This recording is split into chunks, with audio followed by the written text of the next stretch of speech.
Hello everyone, welcome back again to my channel. My name is Oluwaseun and we want to continue from where we stopped in the last video.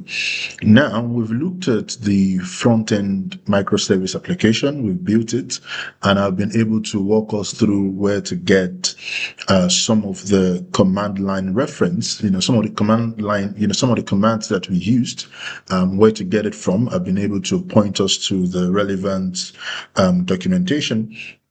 And so, since we are dealing with a microservice application that cuts across 5 programming languages, I thought to just walk us through all of the 5 programming languages, how we actually, create the pipeline for each of these 5 distinct programming languages. All right.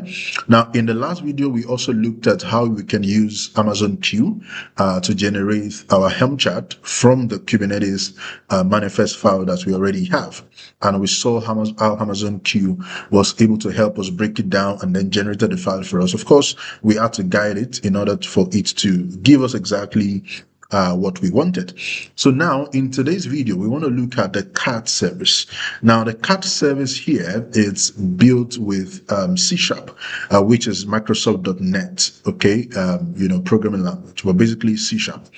Now I want to walk us through how what the pipeline looks like that would help us to build this C#, CartService application, publish it into the GitLab container registry, and of course, we update the values of the YAML in the M project as we did for the front-end application, all right?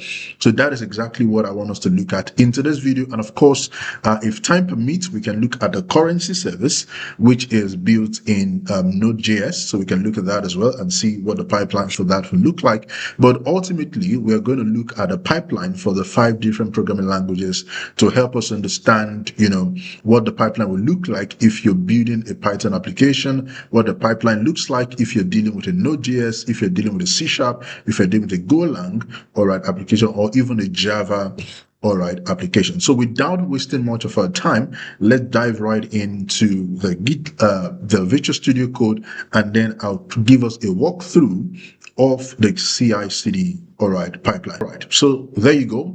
Now this is the pipeline for the CartService, which, like I mentioned, was written in the C#, all right, programming language. Now, as usual, in order not to waste our time, I've structured the pipeline for us, and what I'll be doing here basically is to walk you through exactly, what we have in this pipeline file, each of the aspect, each of the job, and of course, in the previous videos we talked about caching already, and of course we basically helped us to understand what caching is, what the problem itself, and how it differ from artifact. All right, I believe we've covered that in the previous video. So today we just want to focus on the pipeline configuration for CartService, which was written in the C# programming language. And as usual, I will always tell us whatever it is that you're looking for, everything actually can be found in the documentation, and let the documentation be your single source of truth. And even if you want to leverage AI, let AI just be more like an explainer, all right, a partner, or maybe an assistant, all right, not that you're basically relying on AI. Okay, so here we have variables which we've declared globally. So we have the .NET CI telemetry output as true. We have the .NET key first time experience is true. The Sonar user home, and then of course we have the service name. Now, if you go over to the net CLI, overview, the command structure, you would see here some of the .NET commands which we're going to be using, in the course of these class or lecture. All right, you're going to see some of the commands here, and of course quite a number of the things that we're going to be using, we can actually find them here, all right, as well. Okay, so everything would be somewhere around here. I'm sure if you go through the documentation enough, you're going to find exactly what we're looking for. So here is the documentation for the .NET CLI command line, all right, reference.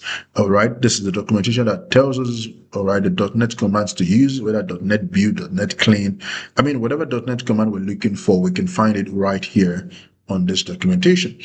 And so here we have about 6 stages. So there's the build stage, there's the test stage, there's the sonar package, and of course the update Helm, and of course the trigger, which will trigger the Helm project pipeline, all right, in the future branch, not in the main branch. Okay, now the source code right here, of course, is what was provided to us by Google from their repository. And of course, we have some of the applications right here. Now, if you look at the build phase, we have the stages build, and of course, we're using this image. All right. Now, this image that we're using, it's an image that it's available in Microsoft Artifact, all right, registry.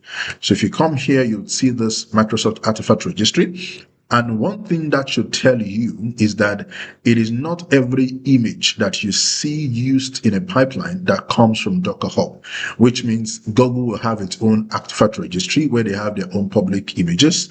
Microsoft, like we see here now, has its own artifact registry where they have their own images, all right, stored as well. And quite a number of those images, of course, they are public images, and people can pull them to build their application and to build their images and things like that. So here is where we got that image from. And of course, as you can see right here, you can see that, all right, you can see there's the repo name, Microsoft's, .NET SDK. And if you come to tags, for example, you can see all of the different tags that you have. And if you look at what you have here as well, you can see that the type. So we have container image and we have Docker image. And I'm sure somebody is looking at these and is wondering, so what's the difference between a container image and a Docker image? Now, to simply help you understand that will be that a Docker image is perhaps any image that is built using the Docker tools, right? Things like Docker build, Docker push, anything that has to do with Docker this, Docker that, you can refer to such images as Docker images. Now, when you see container image, now, every Docker image is actually a container image, but not every container image is a Docker image. All right, I'm going to take that again. Now, every Docker image is actually a container image, but not every container image is a Docker image. Now, the reason is because it is not every container image that was built using the Docker tools. All right, now, because, it's not when it comes to container image and all that, we have a lot of tools, okay? We have Podman, we have quite a number of them, right? So if you build an image, for example, using Podman, you wouldn't say that that's a Docker image, right? You're basically going to call it container image. And that is because you have what you call the OCI, the Open Container Initiative, okay? That guides some of these, all right, other, container creation tools, okay? But basically, what the difference between the Docker image and the container image is that any image that you build using the Docker tools, all right, you can refer to those as Docker images. But any other image, that you build using Podman and all these other OCI, tools and platforms, you refer to those ones as what? As container image. And that is why I said, container image is just more like a generic name for any, all right, image out there, right? Any container image or any, kind of image that you have out there. Okay, so but that's just the difference between both of them. So this is where we got a tag from. So right here, we're using the tag 9.0 or something. And of course, you can see it right here. So here you can see that SDK column 9.0. So that's basically the image that we are using. And of course, we have a cache. Now, when you are building any application, right, whether it's a Node.js, whether it's a C# application, every programming language has what they call package management tool. Okay, every programming language has that. Okay, and when you talk about Node.js, you talk about things like npm, you talk about things like yarn, and those kind of things. Those are package management tool. When you talk about Python, you talk about pip. When you talk about PHP, you talk about Composer. When you talk about Java, you talk about Maven, you talk about Gradle. When you talk about this C#, we talk about Nugget. Okay, now Nugget is actually the package manager for your .NET application. So when you're building a C# application, a .NET application, Nugget actually is the package manager that helps you manage, all right, your packages, okay, that you use together with your application. Is that okay? And of course, if you look at this file here, if we come right here, we have all right, we have this file. Let me click on this. All right, so we have this file, CartService.crs proj, right? Basically, C# project, okay? And then here, it's where you have the package name that, you want to install that will make this application function as it should. Okay, and of course, this platform here, it's where you can actually download packages from. Okay, when you're dealing with a .NET application, this app portal here is where you can find the packages that you can use to build your application. Okay, now the purpose of package generally is to help developers to build faster, because there are certain functionality that some people have built and they've published. So instead of reinventing the wheel, you basically just take that package, integrate it in your code, and then just, it reduces the amount of code that you will have to write at the end of the day. Okay. Take, for example, now you have an application, you want that application to interact, let's say with your S3 bucket, for example. Now, instead of you writing the function by yourself, writing the code by yourself, we have SDKs available, right? You can just basically leverage, SDK available for that language you're using, and then just use that to write a few lines of code, and then that SDK will take care of communicating with S3 bucket and the application. It takes care of all of that. So that's the purpose of packages that we have right here. So these nuggets that we have here, basically it's what is managing the packages for us. And also it's similar to your node modules, right? When you are using the Node.js, there's a node modules that always gets created, which basically contains your packages, your dependencies, and things like that. So the same thing here is what Nugget is doing for us, but in this case for .NET related application. Is that okay? So we have the build, we have the image, and then of course we have the .NET restore and .NET build, -no restore, and configuration release. So let's take a look at the documentation to see, this commands, and let's see. Okay, so here we have the .NET build.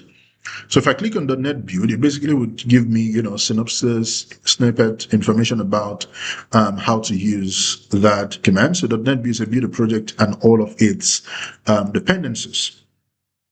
And so here you find a description right here, okay? Of course, time will not permit us to begin to explain to us what we have in the documentation, but I'm just trying to show you that, whatever it is that we're using in the code, in the pipeline, there are documentations that you can reference to basically fact check, whatever it is. Even if you're using AI, always ensure that you fact check whatever AI has given you with the appropriate documentation. So that way you are assured that you're referencing the correct thing and you're using the correct syntax and those kind of things.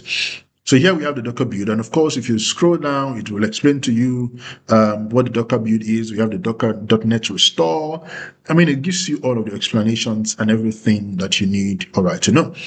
And of course, we have the artifact, and then we're basically, storing this path so that subsequent stages can actually leverage this path, and they don't have to create this path, again.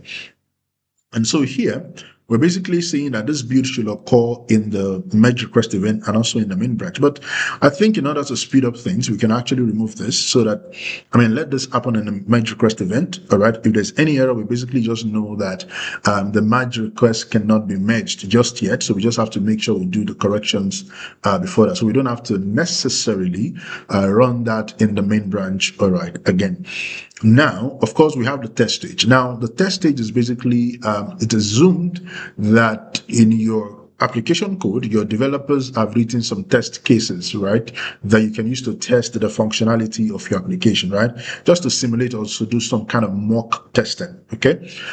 So here we have this test folder, and then of course we have these two files, which basically is used to, just to test, our applications, generally, okay? Of course, like I've said here already on the channel, you have different kind of tests, You can have the unit test, the functional test. A lot of tests, that you can actually create, that your developers can create, for you.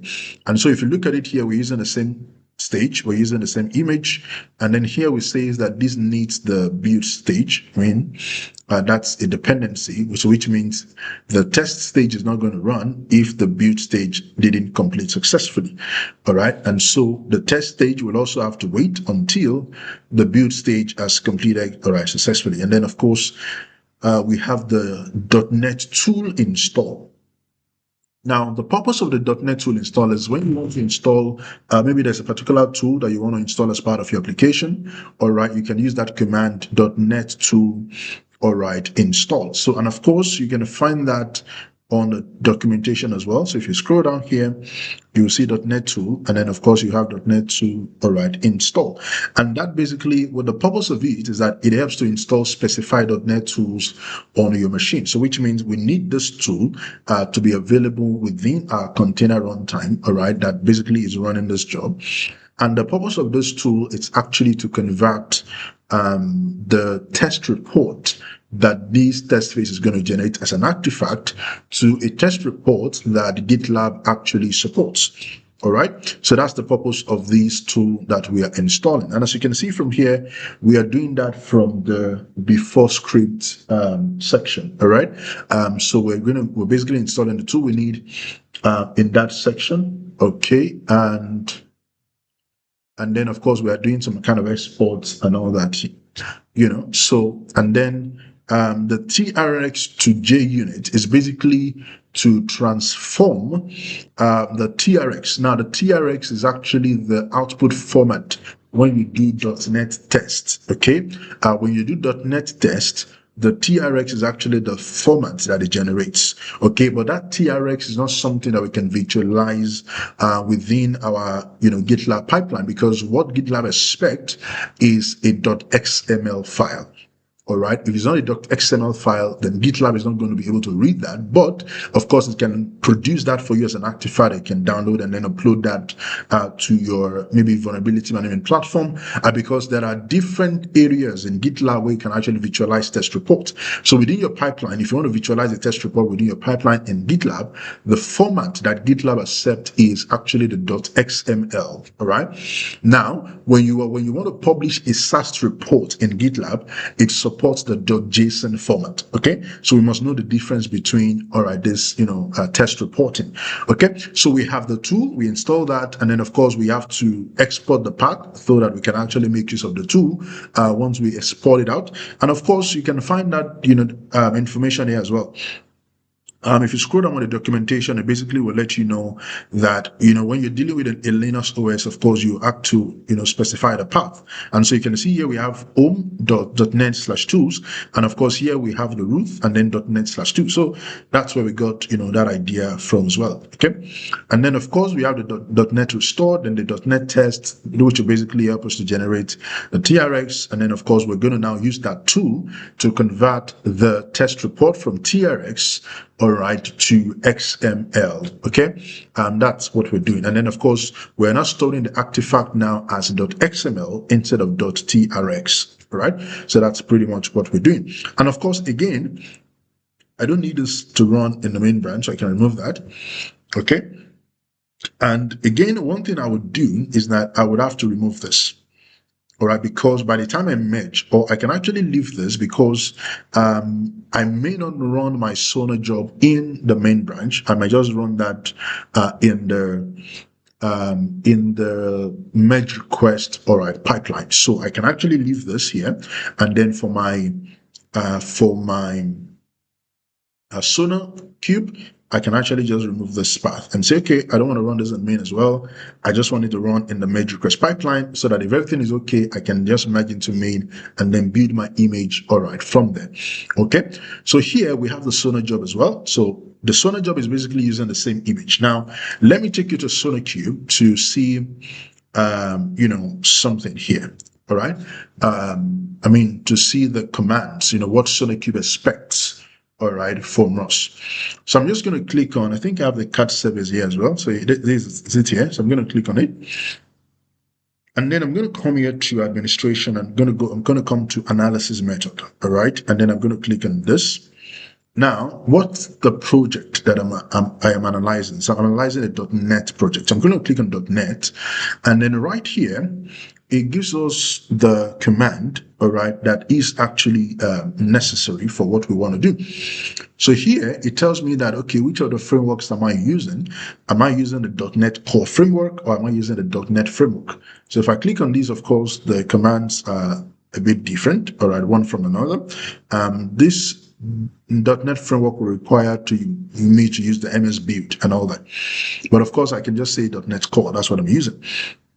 Now, if I'm using .NET Core, it comes here to say that I need to install the Sonar tool. All right, so .NET tool install global .NET-Sonar scanner, which means that you're installing that tool globally, which means it can be used, in any part of that, job.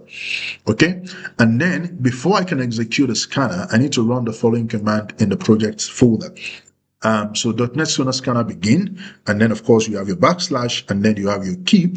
This backslash K basically means the project key, all right, and then backslash D basically means the token, all right, the Sonar token, okay, and then of course you have your .NET build, which will start, building the stuff, and you have all of that example, okay.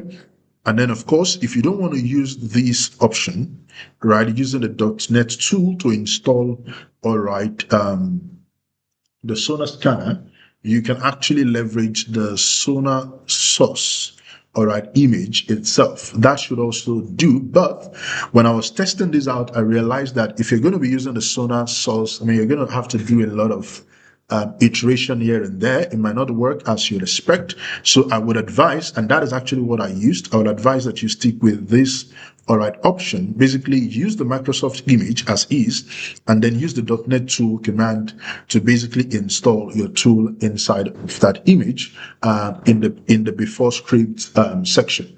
Is that okay? All right, so now if you look at what we now have here, all right, I have my image here, which is still the same image. It needs the test. And of course, I have my cache here, all right, and that's what you still have here. If you look at it here, you still have your cache, all right, for your Sonar, all right, scanner. And then, of course, in the before script section, one thing you must note also is that when you're dealing with SonarCube is built with Java. So that means before you can even run SonarCube at all, you must have Java installed, all right? So it can be Java 17, Java 21, but here we're using Java 17. But of course, it supports Java 21 as well. But Java 17 seems to be to work perfectly with, all right, our own use case right here. And then, of course, we have the .NET tool installed, global .NET Sonar Scanner, which is the example that I just showed us, all right, here. All right, we have that. And then, of course, we have the export path. Remember, we did the same thing here as well. All right, we have to export the path because it's a tool, and that tool is globally installed, but we must specify the path, all right, as well, so that the job can use that. And of course, there'll be no issues whatsoever. And on the script side, we now have the .NET Sonar Scan begin, and that is exactly what we have right here. .NET Sonar Scan begin. So we have that right here. And then, of course, we have the K, which is the project key, -O to specify the organization, which we have stored already in the project, all right, CI/CD. So if I come here to the project and I come to CI/CD, we should see some variables there that we already have created. So here we have the organization, the OSQRL, the mRepo token as well, and all of that, all right? And then -D basically specifies the URL of the host, and -D again, you can use that to specify, all right, the token. And then again, you now have .NET build, of course, configuration, all right, release. Okay, so you have configuration release, and that is what you have, all right, right here. So .NET build, of course, this doesn't have configuration release, but we can actually take a look at this, .NET build here and look at what that configuration release thing it's about.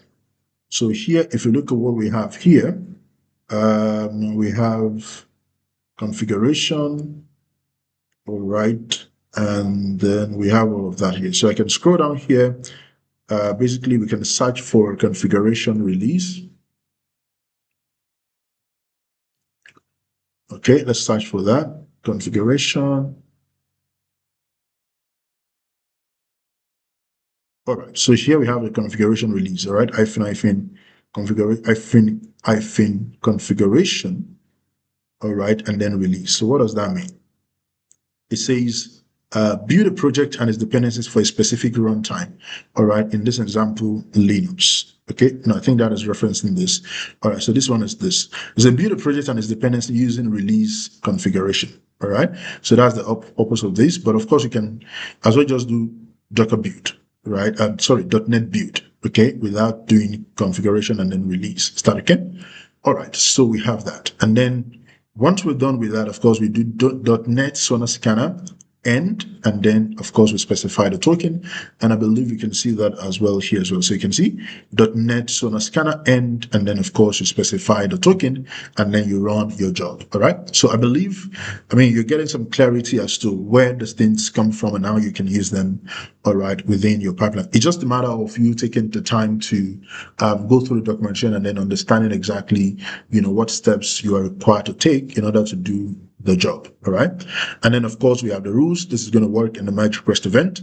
And of course, we have the package. So we're packaging the Docker, the application as a Docker image. All right. Basically following the same step. Is that okay now?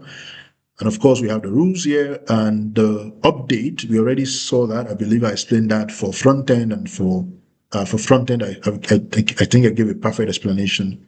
All right, for that. And of course, for the trigger job as well, I believe I did give us a perfect, all right, explanation for that as well. So now, one more thing that we need to do, of course, like I told us already, that I've exhausted my compute unit, all right, for the month. So I have to use, all right, my own runners. Okay. So that means I need to come to runners. And of course, I need to enable the runner that we created. All right. I need to enable it for this project as well, so that this project can actually use, all right, that runner. Okay. So I've enabled it for the project. And of course, as we know already, we need to come here to specify it. So I'm going to say tags. All right. And then that'll be AWS and, all right, Docker. Okay. And then, of course, we need to specify that across board. So tags, AWS, all right, and all right, Docker. Okay.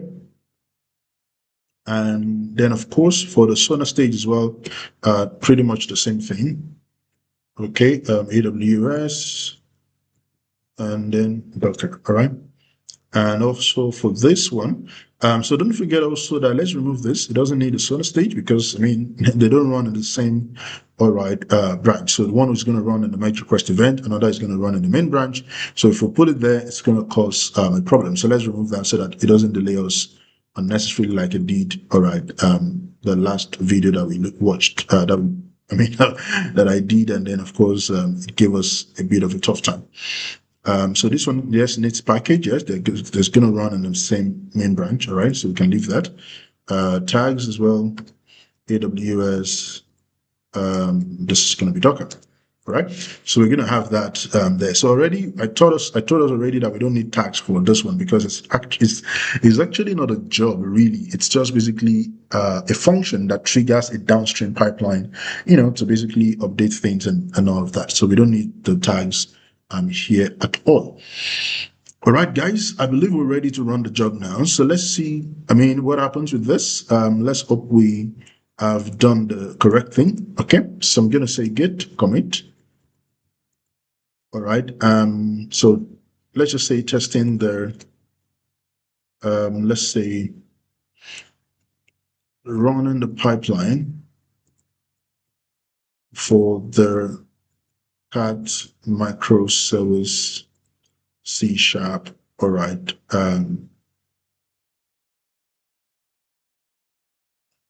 for the CartService,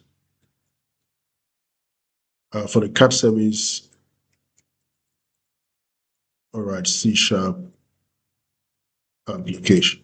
Okay, so let's push into the feature branch, and of course that should trigger a pipeline almost immediately. If I come right here and I go to build and pipelines, all right, I should see that. Okay, it has not started yet, so let's refresh again and see. Okay, what could be the issue?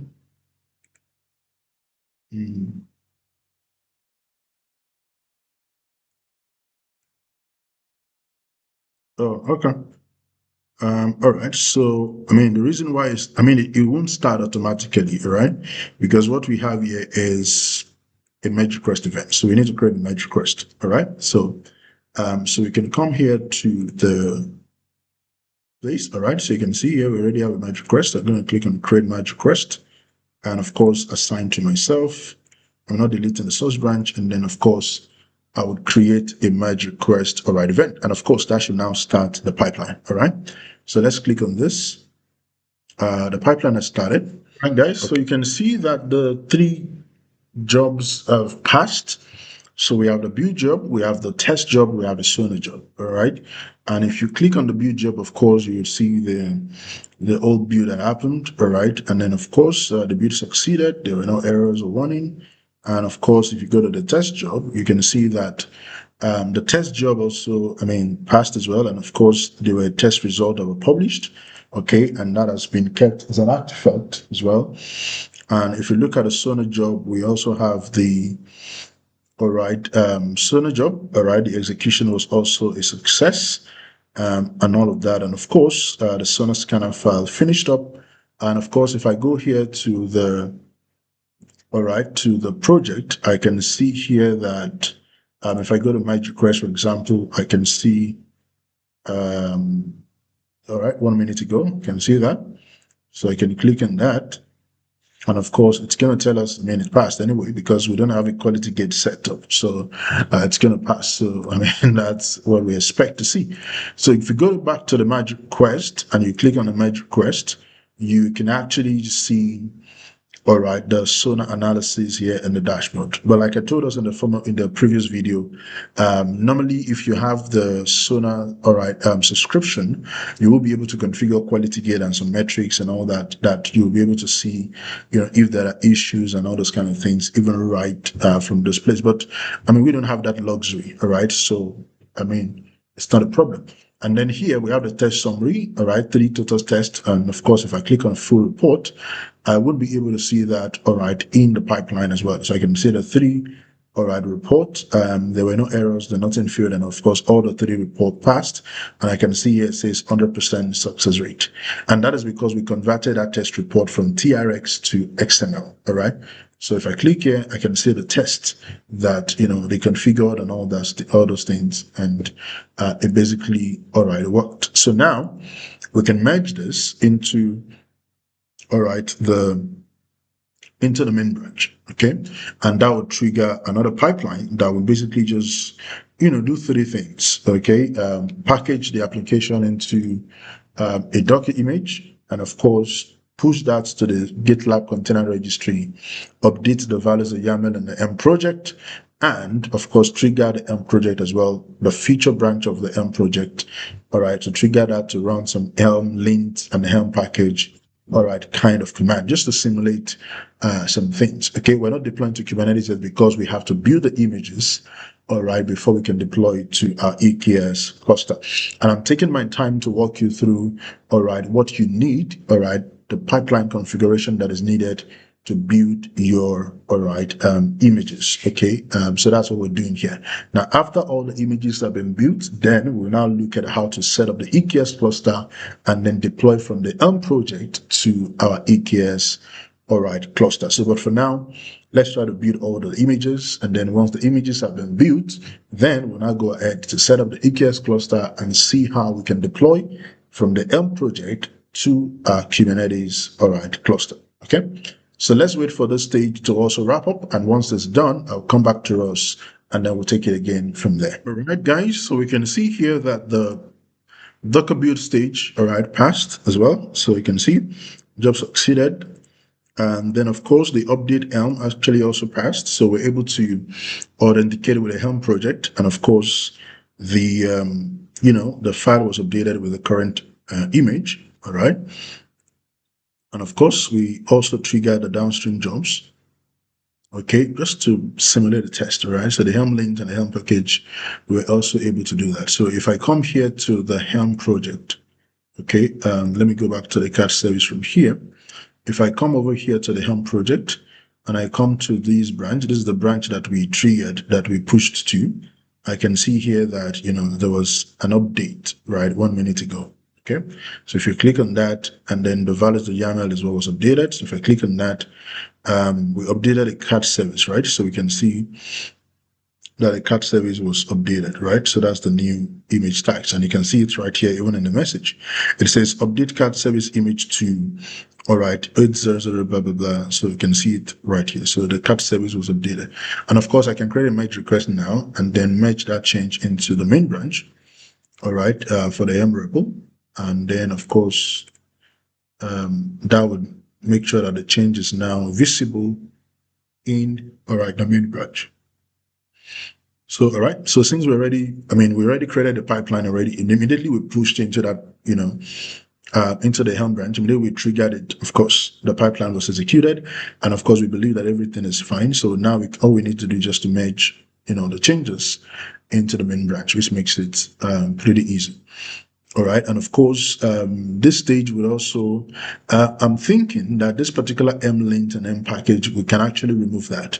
All right. Subsequently, if we're able to run this successfully in the feature branch, then I don't think it is necessary for us to run that again in the main branch. So we're just going to leave that, for deploy and verify, right? We're just going to leave those two, all right, things. So we can actually quickly just, update that.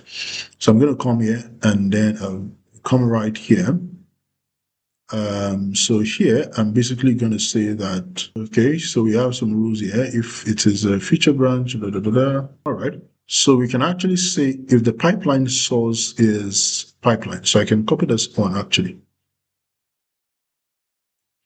Okay, I can copy this path and then come right here and say that, if, oh, sorry, I needed to start with rules, right? Sorry, rules. Okay, and then I can say if, all right. So the rule, it's going to be that if, okay, the CI commit branch is, it's not, so we can say that if the commit is actually into this branch and the source is pipeline, then it should be triggered, right? So we can actually leave that as is. So I can actually copy this. Okay, I can copy this one and then of course put it right here as well.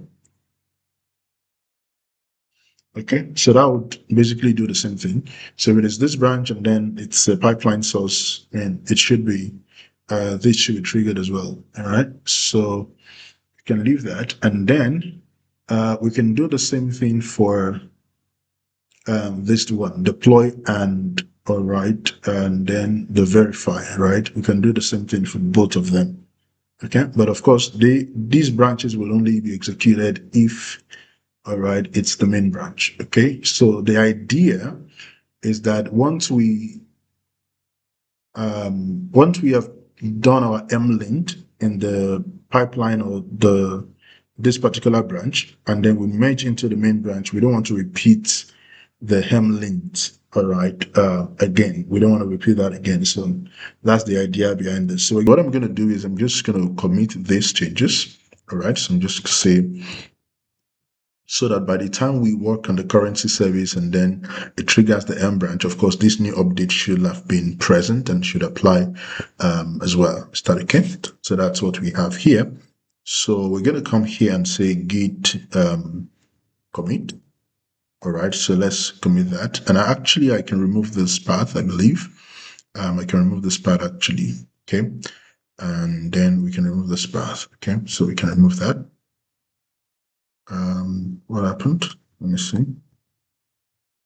Oh, sorry. I shouldn't have removed the rules, so I just removed this path. Yep. All right. So everything is still under rules. All right. So let's leave this as is, and then let's commit and let's see what this will give us. So we're just basically going to make a comment to say Helm linked. All right, and package should not, run in the main branch pipeline, right? So let's just do that commit and then let's do a git push. All right, now if we do a git push, of course, I don't expect anything to be triggered. oops, all right, so we have a commit that we've made that we've not pulled that we've not pulled into the local repo.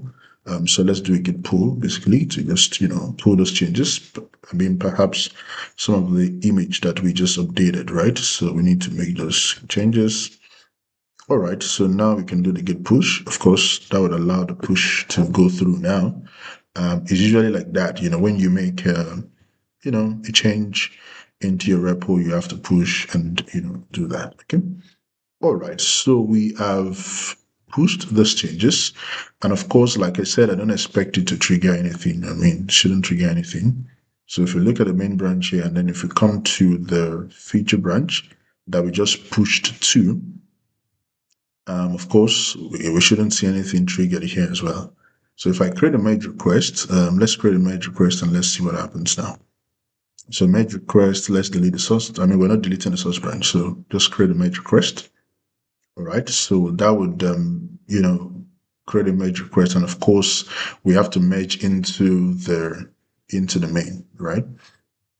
So checking if merge request can be merged. So of course, it says ready to merge, so that means everything is fine. So let's click on merge and let's see what happens here. All right, so if we click on merge, it's actually going to create a pipeline, all right? But if you look at the pipeline that they created, it just gave us 2 pipelines, right? So you're going to see that the change we made actually worked, okay? So it gave us 2 pipelines, and these 2 pipelines, even though we have merged into the main branch, and these particular jobs are actually jobs that we expect to run in the main branch, they are still jobs that should be triggered manually, right? So if you look at the configuration that we have here, we're basically specified, even though we have these condition here, this rule here, we've basically come here to say that the job should only run in the main branch, but not just that, but it should be triggered manually. And that is where we have the when manual, configuration, okay? Which means, even if you merge into that branch, right, the job is not going to start automatically. Somebody has to still, trigger the job manually. Just to be sure that you are applying, the correct changes and all of that. And of course, the same thing for verify, right? And, that should also, it's only on main branch. And of course, it's going to be triggered manually. But the important thing here is that this rule that we specified, it actually gave us exactly what we want, all right? And that's what we want to try and confirm. Is that okay? All right. So now we want to work on the currency service, all right? So let's see what the pipeline looks like. And of course, I'm going to try as much as possible to give us an explanation of the pipeline. Now, I've basically written all the pipelines because I don't want to bore us with all the step-by-steps. It's not a boot camp where we would write everything manually. And of course, we're conscious of time. But I would try as much as possible to give us a very good understanding of what we have in the pipeline. And of course, the idea from the beginning is to not just take what we have in the Google Cloud repo and deploy it just like that, but taking each of the services and building it ourselves, all right, and then deploying what the image that we built into our own Kubernetes cluster, right? That is the goal, and that is the idea behind this whole thing that we're doing. Okay, so next up is the currency service, right? It's written in Node.js, and so let's see what the pipeline looks like. So here, the pipeline, they are similar in many ways, all right, but the only difference is that, the languages, right, used to program each of the application, right? That's the difference. But if you look at a pipeline structure, it basically follows the same pattern, all right, the same order. The only thing here that is different, really, is the image that you use, because you cannot use a node image to build a Golang application, for example, right? So that's where the difference comes in. But if you look at the structure generally, and it's actually the same structure that we have for all of the microservice project that we have, right? But like I said, the only difference here is just the image that we're using, and of course the kind of test and the kind of commands that we are able to use, right? Because you cannot use the npm command for a C# application, for example, right? That will not work. Okay. So here we have about 7 stages. So we have the build, test, security, sonar, package, and of course update Helm, and of course the deploy pipeline, which is the tricky job. All right. We already know what cache is. All right. I don't need to flog that. Okay, so here we have the build phase. Of course, we have the node version, and the node version is here. We're using node version 18. Node 18 is what we are using here, and that basically comes from the Docker file. So if you look at the Docker file, in the Docker file, they're actually using node 20. Well, I didn't even just see that. All right, so we can actually change this to node 20 then. So let's try node 20. Hopefully it works. All right. All right. So node 20. Okay. So we're using node 20 now. Of course, I mean, if the Docker file is using node 20, then we should use node 20 as well. All right. Even though they're using the Alpine version, which is basically a lightweight, all right, Docker image. Okay. So, but I mean, let's just leave it at node 20. That should be fine as well. And so here in the build phase, of course, node 20, and then the npm CI. npm CI, it's basically, npm, it's a package manager for Node, like you have yarn, all right? And then, of course, the CI basically assumes that you have a package lock.json, all right? That's what the CI is, okay? If you look at the documentation, for example, under the CLI commands, if you go to the Node.js, CLI command reference, if you look at this here, all right, the npm CI command actually basically means clean install. All right, and one of the assumptions that that command makes is that you have a package lock.json. Okay, now if the only thing you have in your repo is package.json, then the npm CI command will not run as expected, right? Because it is assumed that number one, you use the npm CI within a CI/CD context, and of course, it is also assumed that you have a package lock.json, all right, in your repo as well. And that means before you push your code into a repository, it is also assumed that you must have run your npm install locally, which will generate the package lock.json, the node modus folder, and all of that. But in this case, we don't need the node modus folder because that can always be recreated. Okay, but if you're using the npm CI, you must already have your package lock.json file, all right, in the repo. Okay, otherwise you might run into an error. And if you look at what we have here, it basically says the project. I mean, like I said, the project must. You can see here that the must was, it's in bold letters. Okay. So that tells you that it's actually a non-negotiable thing, right? So it must have an existing package lock.json, all right, in that repo. Okay. If not, then you might run into issues like I have mentioned. Okay. And of course, we have to archive the artifact. And of course, we know for those who do not know, when you run a Node.js application, the artifact that it produces is, a node modus folder. And that node modus folder will contain all the dependencies and packages that are used, all right, by the developers to build that application. So everything is actually stored in the node modus folder. All right, now it's a very heavy folder, and that's why it is not something that you push into your repository. Okay, you can generate that within your pipeline and use that right in the pipeline. Okay, the only thing that you push into your repo, it's basically the package lock.json. All right. And so here we say it should expire in 1 hour. That's one of the features of the artifact. You can determine when your artifact should expire. If you don't want it to just be there, all right, in your repository, okay, or in the build job, you can say, okay, after 1 hour, then this artifact should expire, right? That's all right. And of course, for this one, we can remove this as well. So we don't have to run this again in the main branch, just to speed up things, all right, for us, okay? And then, of course, here, we do not have any, tests configured in this particular, service, the currency service. But here, we're just mimicking, all right, a test. Let's just assume that we have a test file and all that has been created as part of the application. Of course, you will have run, something, maybe npm tests and things like that, but we don't have that. So we're just creating something to just, mock that, the test phase. Okay. And then, of course, I'm going to remove this as well.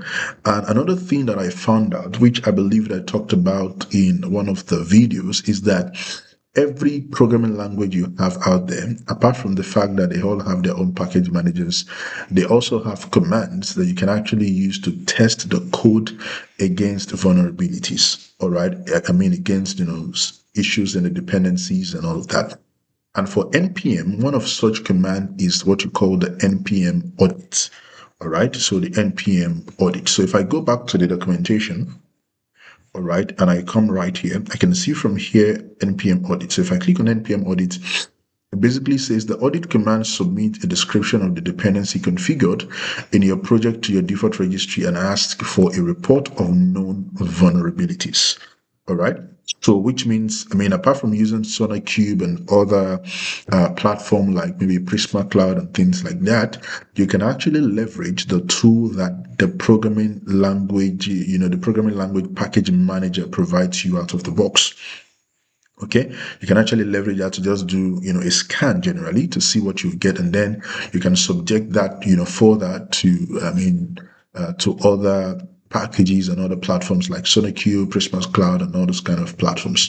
Okay, so the NPM audit here will basically help us to all right. It basically will help us to test the code, and find if there's any kind of vulnerability, that exists within the code or within the dependencies and all of that. And of course, if you read, through this, you would see how to use, the application itself. And of course, you can as well set the audit level, whether it should be moderate, whether it should be, high. You can set a severity level. Okay, you can set that. Okay, and of course, I believe you can see the example here. If you scroll down here, I believe you would see more of that. So you can see NPM audit fix, dry run, JSON configuration. So you can see the audit level. All right, so here you can set the vulnerability, minimum level of vulnerability, right? So it can be info, it can be moderate, it can be high, critical, and all of that. And that's what we have your audit level equals to moderate. So we have that here.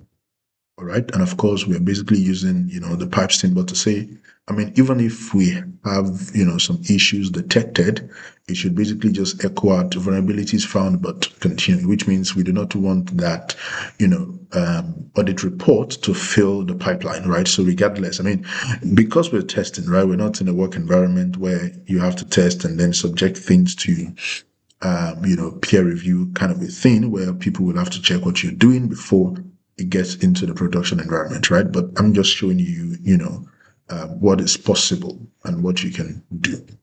So here we're basically saying, we know that there are issues that we found, but we don't want this to fail the pipeline, just let us know that there are issues, but then don't fail, the pipeline.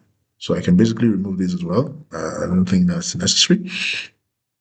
And then we have the Sonar stage. So for the Sonar stage, we're using the node image as well. All right. So if you go to SonarCube, let me go to SonarCloud, .io.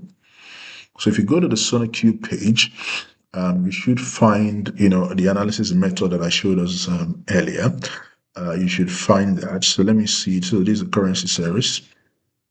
And then if you come right here to administration, analysis method, all right, click on this. You basically scroll down and then you can see JavaScript and TypeScript, all right, and then you can see here we don't have for all right, JavaScript should be, Node.js should also fall under JavaScript anyway. Node.js, or you can click on others as well, whichever one works for you, all right. So if I click on this, let's click on JavaScript and let's see the example we have. Basically similar examples, right? But the truth is, you can actually use the image, okay? And I think we've seen that before in previous videos. So we're using the same node image. The only difference here is that, and of course, we are saying here also that the Sonar stage also depends on the test and security, right? So which means those two stages must run successfully before the Sonar stage will be triggered, all right? Will run. And of course, it depends on both of them. And of course, before we can use the SonarQube, we have to install it.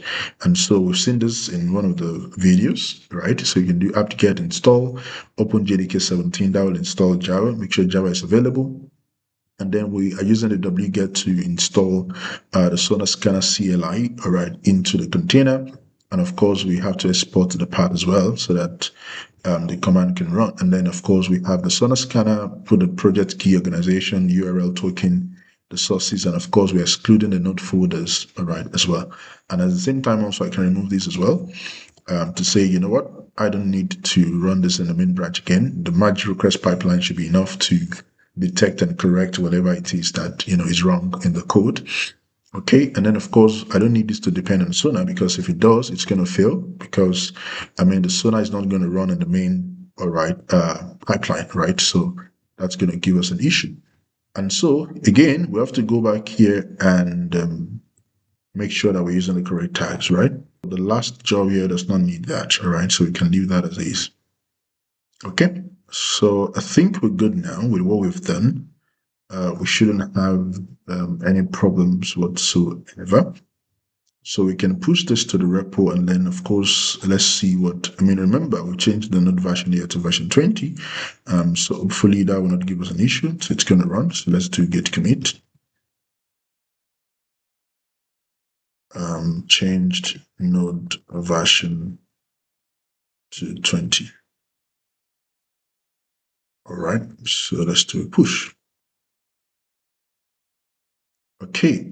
All right, so we've pushed, but then, thank God that before we run the pipeline, we have to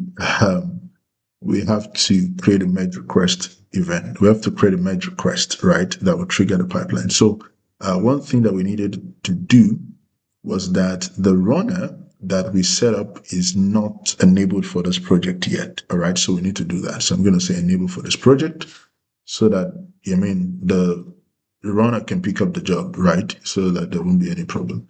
So I'm going to come back here. And of course, I can see my merge request right here. So I'm going to say create a merge request. And of course, assign it to me. Delete this. Don't delete, rather. Sorry. So create a merge request. So that's going to create a merge request. And of course, it's going to start up a pipeline, right? So all right, so now the pipeline is started. So if I click on this show dependencies, I can actually see, all right, the dependency is right here. So I can see that, these two jobs depends on build, and the Sonar job depends on these two jobs, right? Which means if build fails, these two jobs will not run. And if these two job fails, the Sonar job will also, all right, not run. So that's what that means. And of course, we can see that this pipeline is actually a merge request, all right, pipeline, all right? So let's click on it. So let's take a look at the build. Let's see what it is building, all right? So now we're using node 20. So let's see, hopefully that will not disappoint us. So there you go, guys. You can see that it's all the pipeline actually passed, all right? So, that means the node 20 actually worked, so it didn't give us any kind of error. So for the build job, we can see here that 26 packages were, needed funding and all that. And of course, it was able to help us create a node modules cache.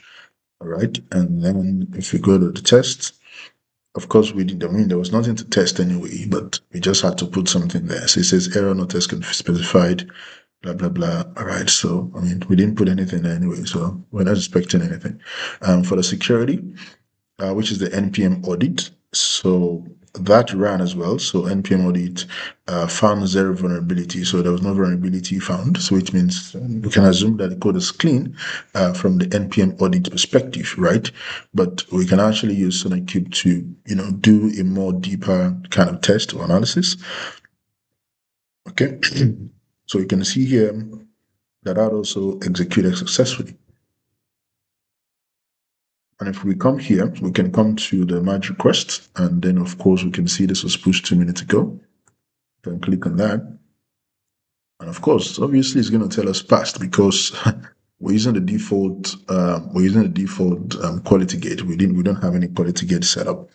All right, because we're using the free version, so there are certain things that we may not be able to do, right? And of course, if I go to administration, even the webbook, okay, to link the quality gate and do some things, I can't do that because it's a free version, okay? But the good thing is, we can see some, how these things work, all right? And we can see how to integrate them with your repo. and all of that. So you can even see here from the dashboard, right? So if there was a problem, you will have seen it right here. So the quality gate passed because we're using the default one. So let's merge this, all right, so that the image can be built now. And then, of course, it can update the Helm project with the new or the latest, values and all. So let's see what that gives us. All right. Okay, so it took a while. All right, the pipeline has started for the main branch. So we expect to see just about 3 different, jobs there. There's a dependency. So I mean, this depends on this one depends on this one. So let's take a look at the package job, which is basically going to build a Docker image, all right, and then push that into the container registry of this project. We're going to take a look at that also, all right. So, but let's see the build happen. We can see here, we can see that, I mean, the build actually worked. And of course, you can see that it leveraged some, some caching because we already have some layers that we pushed into the container registry. It basically leveraged that, right? And that's one of the advantages of using the build, okay? Because it can actually leverage that, all right? So something failed. Wow. So let's take a look at that. So it failed, right? Okay, this one passed. So what failed actually? Okay, so the triggered deploy pipeline actually. Okay, so let's see. Let's go back there and let's see what happened to this. All right, so let's see what went wrong.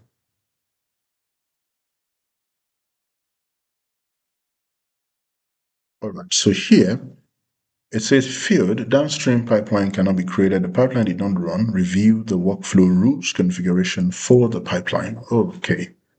All right. So I think I know where that came from. Of course, I believe that if you are with us, you should know exactly where that came from. All right. So the only rule we have here, if you look at what we have, the only rule we have here basically says that, I mean, if the commit branch is main and the CI pipeline source is push, then it should be always, right? So that's the only rule that we have right here. And so with that rule, we actually moved it, to this place, okay?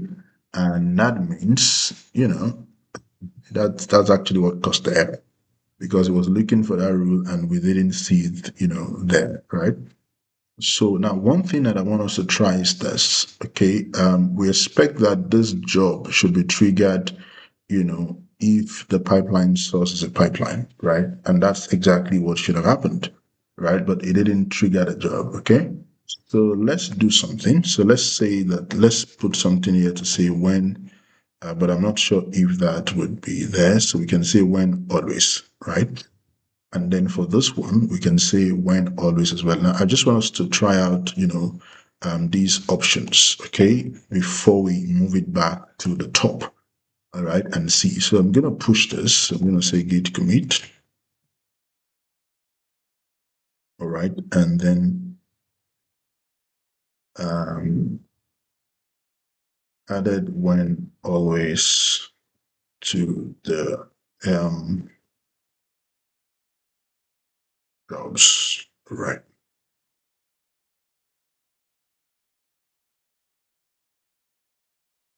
Okay, so we've added that. So, oops.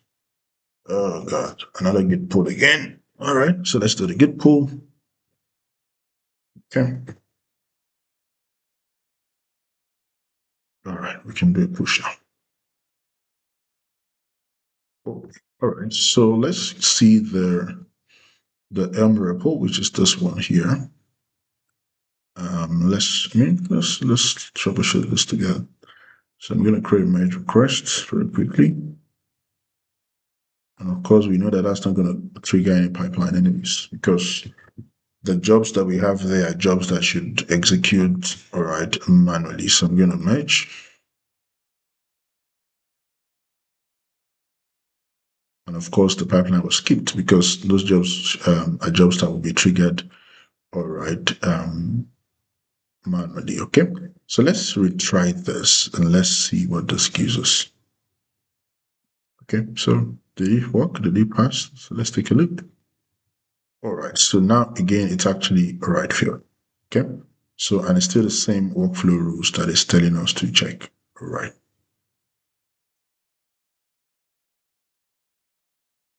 Okay, so the workflow rules. So that means we need to return this back. All right, so we need to return this back to that place.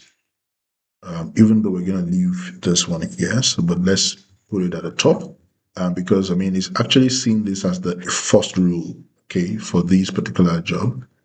So let's accept we can actually okay. So now let's do something. Okay, so let's do like this. So I'm going to comment this out. Okay, so let's comment this whole thing out.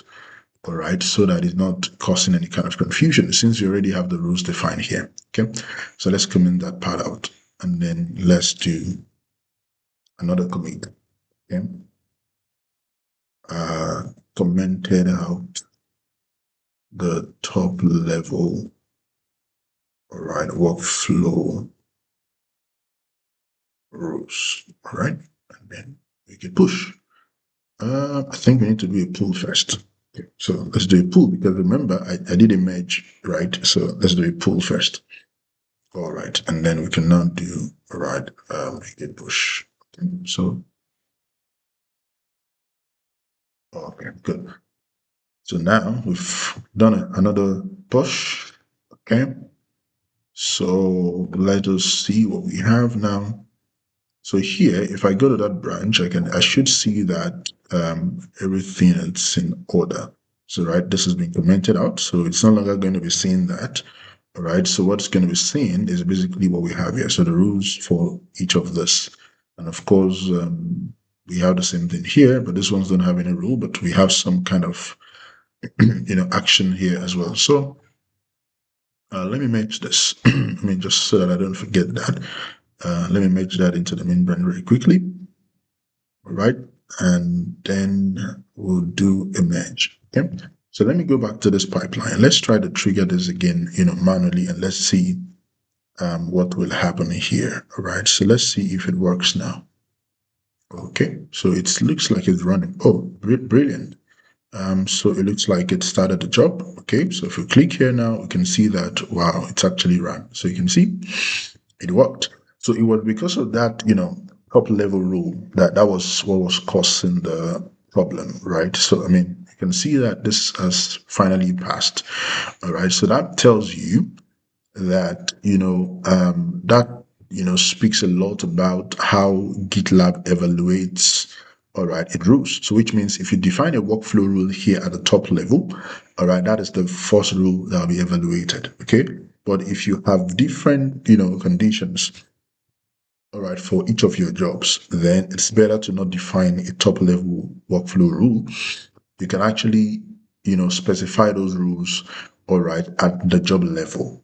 Okay, like we just did. So this rule now is at the job level, all right? So, and this will not cause any problem. So you can see that when we define it at the job level and then we commented this out, it didn't cause any problems, all right, for us. So it basically did exactly what we wanted it to do. Okay, so that's also another thing to learn right there. So we can see that is worked now, all right, and we don't have any problems at all. Okay, so if I go over here to the Helm project, all right, I can see that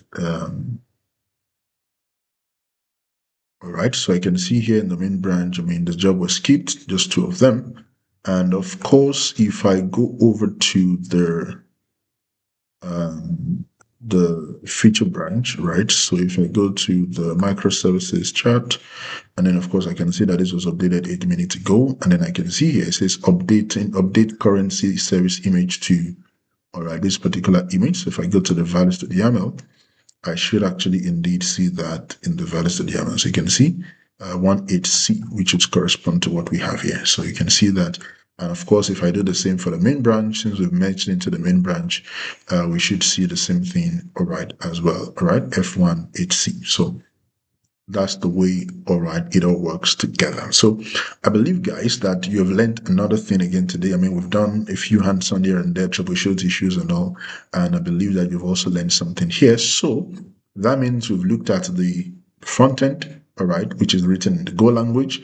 We've looked at C#, which is the CartService, and then we've looked at the CurrencyService, which is written in Node.js. So we have two more languages to go, which is the Python and of course the Java. So in the next video, we'll take a look at the Python, all right, application, examine what the pipeline looks like, and of course we then move over to the Java. All right, we looked at what the pipeline looks like, and once we have all of these 5 covered, then we now go ahead and set up our EKS, all right, cluster.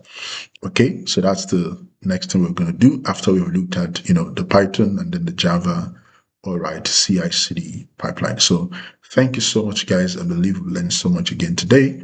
I'll see you in the next video. Bye for now.